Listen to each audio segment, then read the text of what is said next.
Bonjour, je m'appelle Olivier Gay, j'ai 40 ans. Ça fait maintenant 8 ans que j'écris à plein temps. Suite à mon premier roman, Les talons rapprochent les filles du ciel, qui était un roman policier pour adultes, qui a eu le prix du premier roman et qui m'a permis de quitter mon métier pour me consacrer à l'écriture. J'étais pas sûr de réussir parce qu'il n'y a pas beaucoup d'écrivains qui arrivent à vivre de leur plume. Et j'ai eu la chance, en fait, notamment dans la littérature jeunesse, d'avoir un gros public. Et du coup, comme je disais, ça fait 8 ans. Oui, j'ai fait plusieurs interventions scolaires en fait, dans le cadre du festival et même avant, pendant toute l'année, dans le cadre du dispositif communautaire. Donc j'ai rencontré beaucoup de classes de CM1 et de CM2 autour de ces livres qui s'adressent effectivement à la tranche, on va dire 8-12 ans. Et effectivement, je suis très content parce que d'abord, il y a eu énormément de très bons retours. Les classes avaient beaucoup travaillé dessus, les instits et les maîtresses étaient formidables. Et j'ai beaucoup d'élèves que j'ai croisés en classe, que je revois là, qui viennent prendre le tome 2, qui viennent prendre le tome 3, voire parfois enchaîner sur d'autres séries. C'est la municipalité qui offre en fait à chaque élève un livre, donc en l'occurrence le tome 1 des Gardiens de la Comète, à charge pour les profs ou les maîtresses ou les maîtres de travailler dessus en classe. Moi je trouve que c'est un système qui est vraiment très efficace et vraiment très bien, tout simplement parce que je fais beaucoup d'interventions scolaires un peu partout en France et que de manière générale ces interventions scolaires ont souvent lieu dans des établissements qui ont les moyens. Et des élèves qui ont les moyens et qui derrière ont leurs parents qui leur permettent d'acheter des livres, de suivre, parfois d'acheter toute la série. Mais humainement, je trouve ça vraiment intéressant. Là, j'ai croisé certaines classes pour qui c'était parfois leur premier livre. Je trouve qu'en fait, on a une responsabilité en fait, en tant qu'auteur. Et le fait de réussir à leur mettre un pied dans la porte avec des livres comme ceux que j'écris par exemple, alors c'est pas forcément les livres que les parents aimeraient qu'on lise, voilà, mais c'est une passerelle pour ensuite aller vers d'autres livres et petit à petit vers les classiques. Et je pense que c'est important effectivement de commencer comme ça. Mais non, c'est vraiment une initiative formidable parce que parce que les élèves du coup se retrouvent avec un livre, c'est leur livre, ils ont une dédicace avec ce livre et ils en prennent soin. Il y en a qui font des dessins dedans, je veux dire qui sont vraiment des dessins des personnages, etc. Voilà, il y a une vraie relation à ce livre, surtout chez ceux qui n'en ont pas beaucoup. Alors les interventions durent entre 45 minutes et 1h30, donc évidemment le contenu n'est pas forcément le même en fonction du temps qui est fait. Lorsque je suis face à des CM1, des CM2, ça ne va pas être des ateliers d'écriture. Par contre, il va y avoir beaucoup de questions auxquelles j'essaie de répondre comme ici de manière un peu longue et détaillée et surtout sans tabou, ce qui est assez important parce que parfois il y a des questions auxquelles certains ne veulent pas répondre sur la rémunération des écrivains ou des choses comme ça. Et globalement, on tombe sur deux types de questions. Des questions qui portent sur le livre, pourquoi tel personnage fait ça, qu'est-ce qui vous a inspiré, combien de temps vous avez mis à écrire ce livre, etc. Pourquoi, quand va sortir le prochain, enfin voilà, des questions qui sont vraiment sur le livre en lui-même. Donc il y a également des questions concrètes sur le métier d'écrivain, donc effectivement, comment est-ce que ça fonctionne, est-ce qu'il faut faire des études, quelles sont les études que moi j'ai faites, comment j'ai envoyé mon premier livre, voilà, quand est-ce que j'ai écrit mon premier livre, est-ce que j'ai toujours eu envie d'écrire, est-ce que j'ai toujours beaucoup lu, etc. Qui sont des questions que je trouve très intéressantes et qui vraiment portent pour le coup sur le métier d'écrivain et la passion qu'on peut avoir pour l'écriture. Et je me rends compte que dans à peu près toute classe, la proportion est à peu près toujours la même. Il y a 2-3 élèves qui ont une passion de l'écriture. Et ce qui est assez intéressant, quel que soit le niveau de la classe, quel que soit le quartier dans lequel est la classe, quelles que soient les personnes que j'ai en face, il y a toujours effectivement 2-3 personnes avec plus ou moins de talent qui ont envie de raconter des histoires, de transmettre. Certains par le dessin, qui font des BD par exemple, certains effectivement par l'écriture, d'autres par des journaux de classe ou des choses comme ça, mais il y a cette passion, sur 25 élèves, il y en a toujours 2 ou 3. Il existe aujourd'hui quelque chose qui n'existait pas à mon époque, qui est justement cette littérature qu'on appelle young adult, littérature plus ou moins jeunesse, qui fait la passerelle.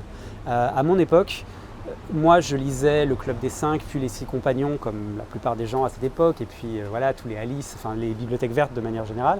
Et ensuite il n'y avait rien, il y avait un vide. Donc comme j'étais bon lecteur, moi je suis passé à Alexandre Dumas directement à partir des 6 compagnons.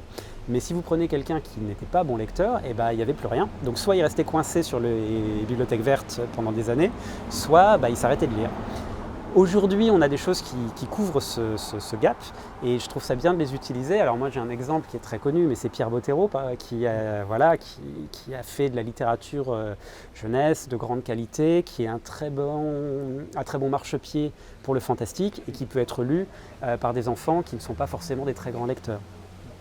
Ça peut être le cas également avec, alors c'est pas modeste, mais c'est vrai que moi mes livres sont faits pour ça aussi, c'est-à-dire effectivement leur donner une introduction au fantastique par rapport à ça. Donc je pense qu'en fait il y a dans cette facilité, cette approche qu'on essaie d'avoir, le fait de dire voilà, de mettre encore une fois un pied dans la porte, de les attirer, et puis petit à petit, ils vont le faire spontanément, petit à petit ils vont regarder, ils vont chercher, ils vont tomber sur des livres de plus en plus durs, moi je le vois tout le temps. Et en fait, un monstre, c'est souvent quelque chose qui ne se conforme pas à l'idée qu'on peut avoir de la société. Et c'est vrai que c'est une manière facile de le différencier de nous, c'est de lui donner des caractéristiques faciles à voir. C'est aussi d'ailleurs une des raisons qui sous-tend le racisme de manière générale, c'est une personne ne ressemble pas, donc elle a forcément des défauts, donc forcément, etc. etc. Donc c'est vrai que c'est facile, un monstre, de lui donner des grandes dents, de lui donner des griffes, parce que des poils, etc. Parce que du coup, il ne nous ressemble pas et donc il peut avoir tous nos mauvais penchants, il peut avoir, etc. Mais c'est vrai que moi j'aime beaucoup dans mes romans, et j'aime beaucoup les romans qui traitent ce sujet, les personnages qui sont extrêmement cruels, dévoyés, pervertis, etc. Mais en étant tout à fait humains, voire en ayant des qualités. Parce que c'est pas parce que on est extrêmement, qu'on a tous les défauts du monde qu'à côté on n'a pas des qualités qui ne compensent pas forcément les défauts.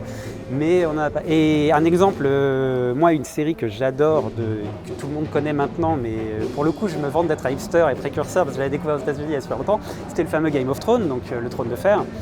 Et j'avais accroché dès que j'ai lu ça parce que les personnages sont tous nuancés. C'est-à-dire que justement à la différence de Tolkien qui est dans un côté vraiment très, un côté très manichéen. Alors il y a beaucoup de nuances dans Tolkien quand même, mais c'est vrai que la première approche qu'on a, c'est le côté le noir étant, les méchants sont noirs, les gentils sont en blanc. Et d'ailleurs quand les gens ne sont plus si blancs que ça, ça passe du blanc au gris. Donc voilà. Quand on arrive dans Game of Thrones, chaque personne a ses propres motivations et chaque personne se croit justifiée dans ses décisions.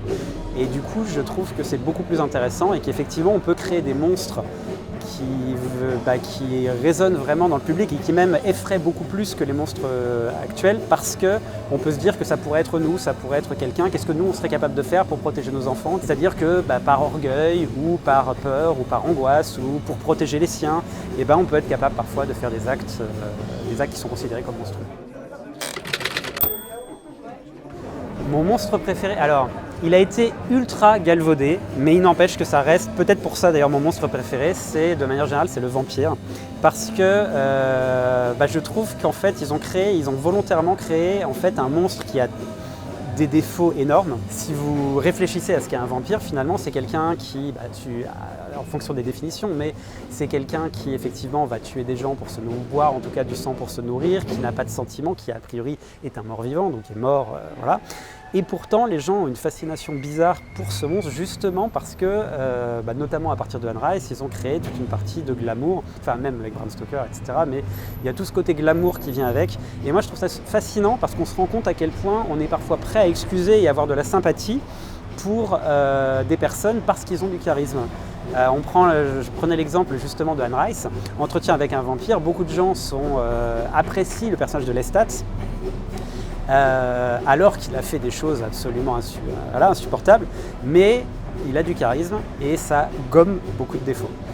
Et je fais encore une fois un parallèle avec mes livres, mais moi je me suis beaucoup amusé dans beaucoup de livres à voir jusqu'où je pouvais pousser cette limite et d'essayer de voir à quel point les lecteurs arrivent à accepter le côté bâtard à cause du côté charismatique. Et j'ai deux exemples. J'ai l'exemple du Noir et ma couleur qui se passe à notre époque. Le héros, un des deux héros, est un garçon qui raquette ses camarades de classe, qui est extrêmement insultant vers les filles, mais à côté, il est courageux, il a plein d'autres qualités, il protège ses amis, et voilà. Et je me suis rendu compte que j'ai un lectorat très féminin qui adore ce personnage. Et de la même manière, en adulte, j'ai une série qui s'appelle Les Épées de glace, dans lesquelles, alors je suis allé encore plus loin, c'est-à-dire c'est un père qui veut venger sa fille. Et ce père, pour venger sa fille, va commettre les crimes les plus atroces, il va limite causer un génocide. Mais les gens, parce que c'était pour venger sa fille, le trouvent éminemment sympathique. Voilà, et je trouve ça très intéressant de jouer avec les codes comme ça et de faire excuser des monstruosités. Moi je suis adorable moi.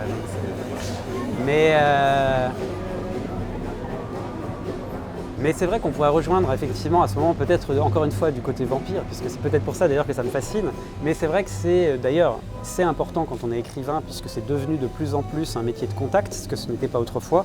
Mais du coup on a besoin de ce côté souriant, charmeur, alors pas charmeur dans le sens du vampire, mais le côté bien s'entendre avec tout le monde, presque politique, alors que c'est une évolution assez récente en fait, c'est une évolution on va dire des 20 dernières années. Avant on était plus à encenser Kerouac ou effectivement des personnes qui étaient des misanthropes, qui ne voyaient personne, qui s'enfermaient et qui écrivaient. Et aujourd'hui, alors moi ça m'arrange parce que j'aime bien rencontrer les gens, mais aujourd'hui un livre est jugé pas seulement sur ses qualités littéraires, mais également sur l'auteur qui a écrit le livre. Du coup, pour revenir à cette question, effectivement, il y aurait peut-être ce côté vampire, c'est-à-dire ce besoin d'attirer la lumière. Alors c'est ma deuxième participation, mais c'est la première fois que j'interviens dans des classes pour ce festival. L'année dernière c'était très bien passé, j'avais beaucoup aimé le festival et suite à ce festival justement j'ai participé à Communautaire toute cette année, ce qui donne je trouve du coup une saveur particulière parce que l'année dernière c'était un festival où je ne connaissais encore personne puisque c'était la première fois dans la région. Là alors je rencontre à la fois des gens que j'avais vus l'année dernière et qui viennent prendre des suites ou des choses comme ça et qui me font des retours sur mes livres et des élèves que j'ai croisés pendant toute l'année. Et ça c'est vrai que c'est un vrai plaisir parce que autant j'ai fait là cette semaine des classes à Lambesc, donc je me disais qu'elles seraient présentes, mais j'ai aussi croisé des élèves que j'avais vus par exemple alors que j'avais fait des choses à Coudoux ou à Bouc-Bel-Air, voilà, et qui en fait sont allés à Lambesc pour me voir et ça c'est super sympa quoi. Enfin, en tout cas moi ça me touche beaucoup.